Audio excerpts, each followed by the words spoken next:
তোমরা নতুন করে শপথ গ্রহণ করো। কোন শপথ?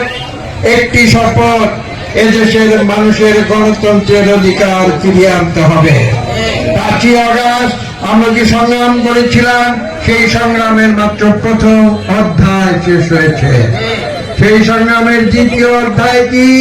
সেই আমরা এদেশে নির্বাচনের জন্য প্রয়োজনীয় সংস্কার করে একটি সুষ্ঠু নিরপেক্ষ নির্বাচন করব। এটা হচ্ছে আমাদের সংগ্রামের দ্বিতীয় অধ্যায়, এবং এই সংগ্রামের সর্বশেষ অধ্যায় হবে একটি সুষ্ঠু নিরপেক্ষ নির্বাচনের মাধ্যমে 300 জনপ্রতিনিধিকে আমরা সংসদে পাঠাবো।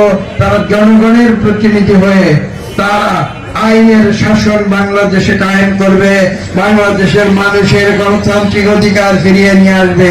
এদেশ পুনরায় একটি গণতান্ত্রিক দেশ হিসাবে নতুন করে গড়ে উঠবে, যেই গণতান্ত্রিক দেশ গড়ার জন্য 71 সালে লক্ষ লক্ষ মানুষ জীবন দিয়েছে।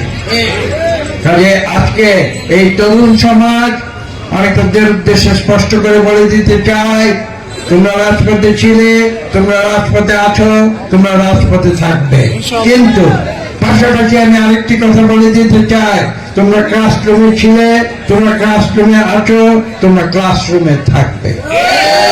লেখাপড়া নিয়মিত ভাবে করতে হবে, কেননা লেখাপড়া না করে তোমরা কিন্তু সঠিক নাগরিক হিসাবে গড়ে উঠতে পারবে না।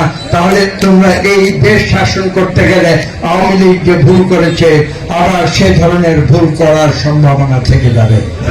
আমি তোমাদের প্রত্যেককে বলবো, তোমরা ক্লাসে ফিরে যাও। তোমাদের চিন্তিত হবার কোনো কারণ নাই। আগামীর ভবিষ্যৎ, আগামীর পৃথিবী তোমাদের সামনে উন্মুক্ত হয়ে আছে। এই দেশ তোমরাই পরিচালনা করবে, এই দেশ তোমরাই শাসন করবে। এই দেশের মানুষ তোমাদেরই ভোট দেবে, কিন্তু কোনো তাড়াহুড়ার প্রয়োজন।